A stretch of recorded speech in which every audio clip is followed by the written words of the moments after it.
You know, my mum once said that when her brother was killed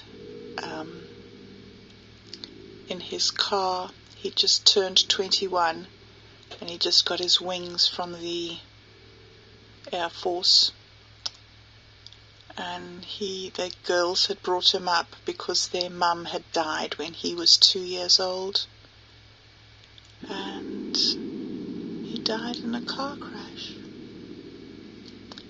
And I heard Mum say once that at the time she said to herself, if I can get through this now, I will be able to get through anything for the rest of my life. And then she said, and it's true, I have been able to get through everything that's happened in my whole life. It's amazing what life is, really, you know. When you've got through some of those things that you have to get through in life, and then you're like, oh, wow. And I just think I'm so lucky, you know. I'm 60. I'm 60.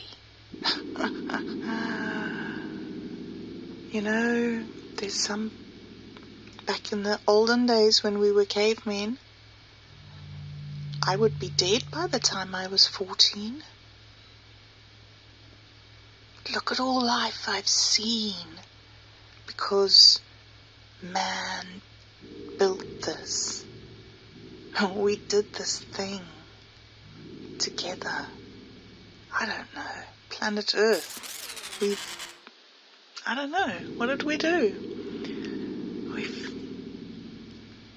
overcome so many of the terrible, inhospitable things that we encounter on this planet.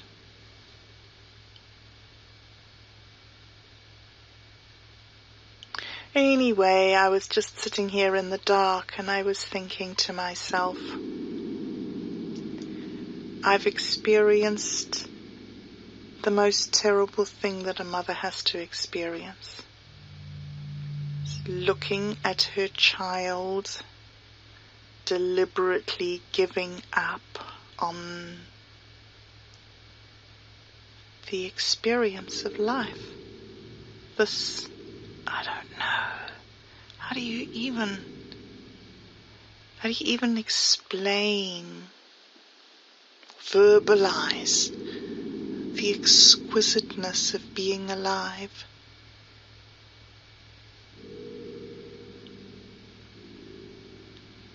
Makes me sad to think what being dead is. That being alive is so wonderful, so painful, so difficult.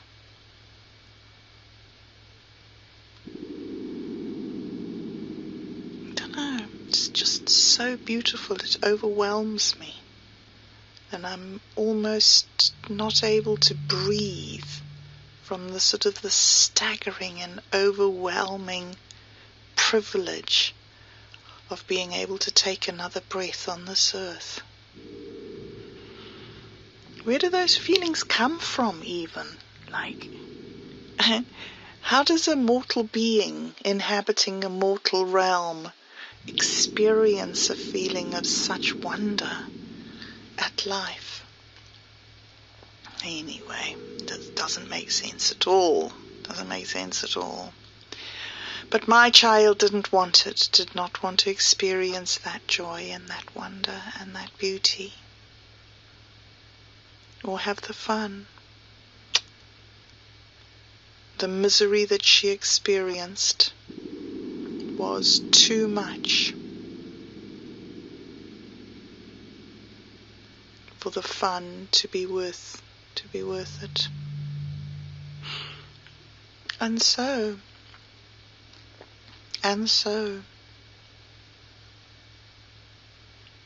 here we are on the other side of those tragedies, you know.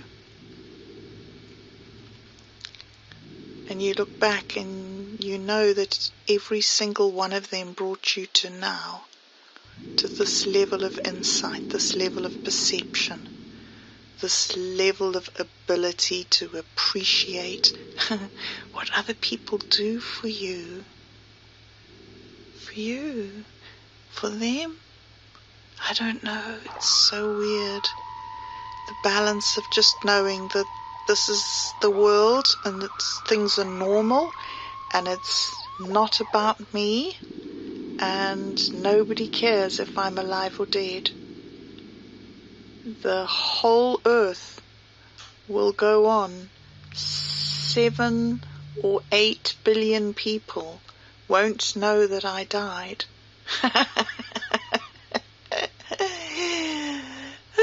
So here's this life that I'm living that is so exquisite and so amazing, and then on the other hand it's so incredibly meaningless and insignificant. And then you stand inside that paradox and there's just divinity and awe and wonder at, like, who created this idea? Who made this game for us to play? And how do you play the game? How do you play the game with the maximum amount of dignity and courage and nobleness and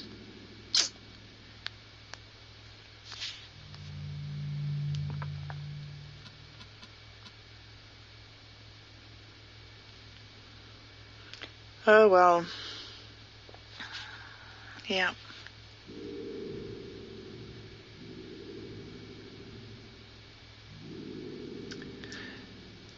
Oh man.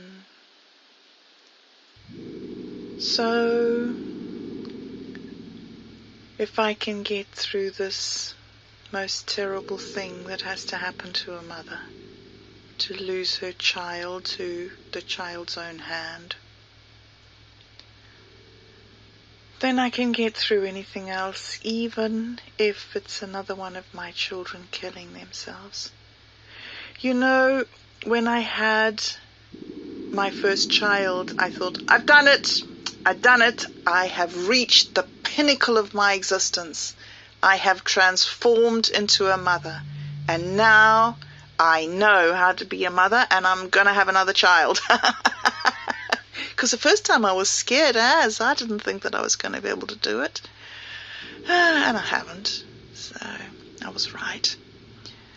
But, yeah, so I fell pregnant again. And from the first minute and second of conception, it was different. Everything was different.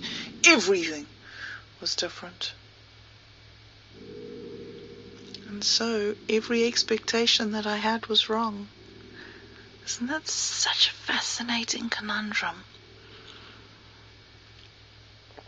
So yeah, so in my children's deaths, is it going to be the same thing? Is every single one of them going to be a completely different type of tragedy? I don't know. I suppose I just have to live it and find out. Hey, I don't know how to do this.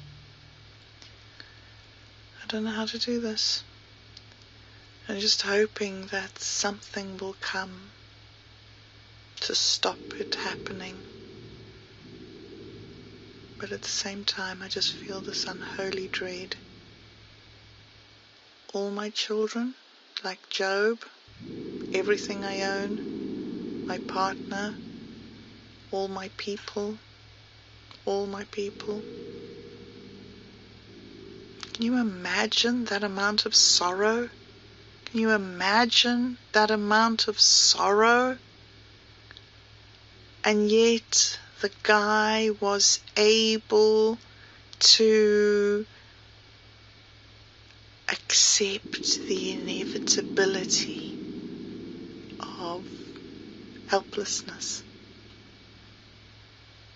And you know, everything that I've learned about post-traumatic stress disorder is that it's the inability to cope with the feeling of helplessness. Some people, it appears, manage to deal with it somehow, to integrate it. Don't know, to ignore it maybe, or who knows how they manage. I didn't. Or the other thing is that whatever the situation was that occurred to those people, it didn't trigger a sense of helplessness.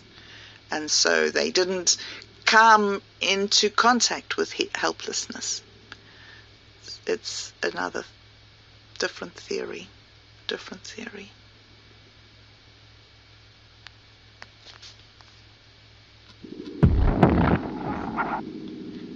thing is really that there is a way to negotiate it successfully and to be mentally healthy, and there's another way to negotiate things unsuccessfully and become mentally unhealthy. Like once you've gone down that path, you're in it. To mental ill health, I mean. You're in it. It's too late now to say you could prevent this by doing this, this, and this. That's good. That's good. That message is fantastic. The message of prevention and responsibility and self-control, all those things are brilliant, and people should be taught that from a very young age. I really believe that. You know, our whole focus should be on peak mental and physical health. That's what other point is there to life than to try and achieve, I don't know, whatever it is that you can achieve. The most fun that you can possibly have. Find out how to have it. Find out what you have to do in order to get it. Because you can. You can get it. You have to go through the pain first. And you have to put the pain on yourself. Life will come along and it'll give you its pain, yes, and it will be bad. But you have to put the pain on yourself. And you have to make yourself into the best version of yourself that you possibly can. And you have to not stop doing that. Because that is the secret of success. Don't stop doing it. Strive every single day for mental health. And how do you know what mental health is? Well, look at the thing and say, is this thing healthy? And you will know. You will know. If you question it, the answer will come to you. You know what mental health is. You know what ill health is. You know what it's like to make bad decisions. And you know how tragic and traumatic that is. So don't. Yep. Anywho. So, yes. I just had that strange little feeling of solidarity. Of that my mom's brother died when she was in her early 30s, I think, late 20s, early 30s. Her mom died when she was 11. She faced death very young. And I faced death old. The death of my parents when I'm in my 60s, and the death of my daughter when I was in my 50s. So strange, these patterns. Somehow they shape you. They shape you. Really shape you. Anyway, I'm starting to waffle now.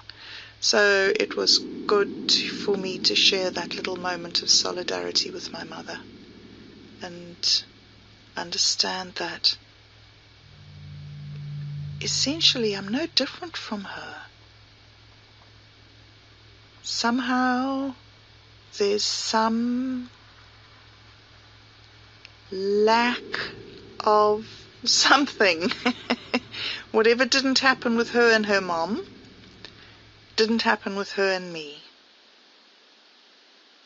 And so I've been different from people who've had bonds with their mothers. And I have battled to have bonds with my children.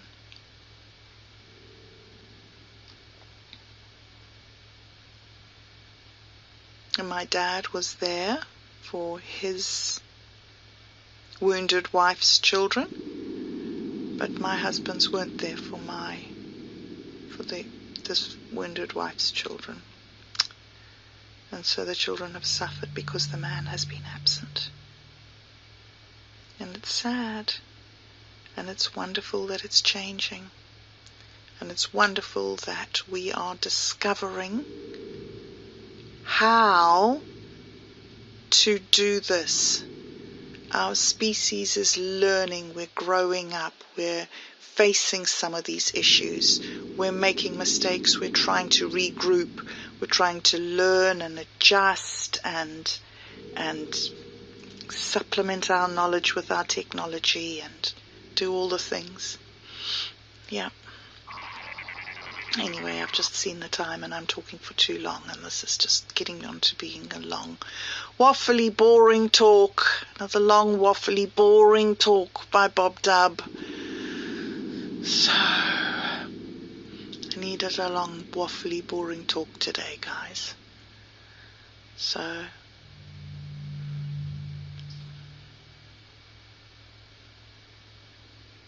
with long pauses.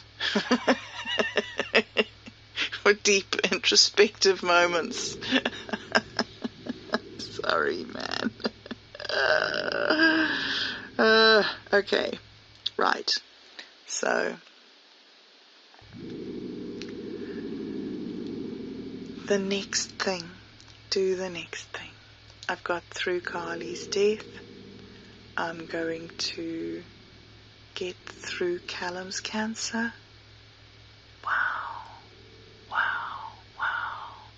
Those words, each one of them still feels like a knife wound. I'm going to get through my mum's death. I'm going to get through my father's deteriorating cognitive health. And I'm going to get through a million other tragedies that are going to happen. And so are you. And despite all these pains and losses and this long, slow grind down to the end of our lives, despite all of that, there is something about being alive that is so compelling and so joyful that people go out of their way to spread it to people who don't have it. Isn't that wonderful? Isn't that miraculous? Isn't that just the most exciting thing in the world? It's not something that you can explain. It's something that you have to do. Something that you have to do. Every now and then I get to manage to do it for a bit, and then something happens, and I forget what I'm doing. And then it takes me a while to try and come back and remember what I'm meant to be doing here. Something. Oh me, oh my. Well, I am going to drink my coffee here, and I am watching the sun come up. And it is Monday morning. Beginning of the week, beginning of the life, beginning of the new era, a brand new day bursting with opportunities. My mother used to say that. She used to come into our rooms in the mornings She'd never wake us up on the weekdays. On the weekday mornings, she was always slow. Dad was up early, making tea for the whole family and bringing us each a tea in our bedroom and saying, "Up, up, uppity, uppity, up, up, up, up, up." And they'd start the day with this jolliness, and Mom would be in the bath, and we'd all get together, and there'd be this happy family vibe, and we'd all go off to have a happy days, and we'd all regroup at night and go to bed. And then on the weekend, I'd want to sleep in, and my mum, who wouldn't be able to be awake during the week because Dad had to make the tea while she was in the bath, but on Saturdays suddenly she could get up and she would come into our bedrooms and she'd open the curtains and she'd say, "It's time to get up now, another brand new day bursting with opportunity." And she'd open the curtains and the sun would come in and spoil the dreams. I just wanted to sleep for a bit, a long bit, and listen to my mind thinking while I dreamed. Oh, childhood. Right, okay. So, it's going to be okay, and we're going to get over it. Until the next thing, and the next thing, and the next thing.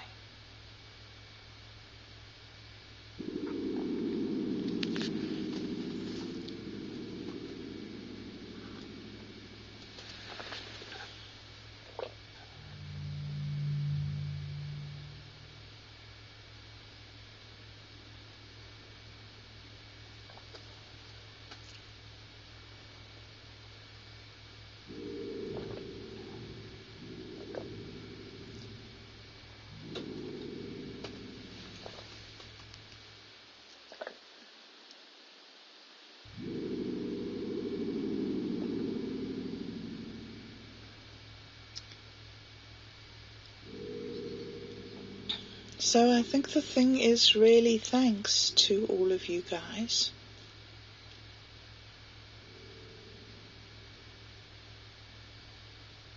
For all the different roles that you've played in making an exoskeleton for me so that I could try and go on.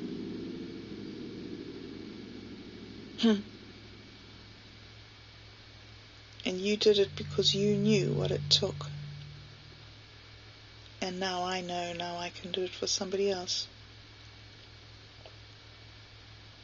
And that's the dance, that's the game. That's the game. And there's nothing more rewarding. There's nothing more rewarding.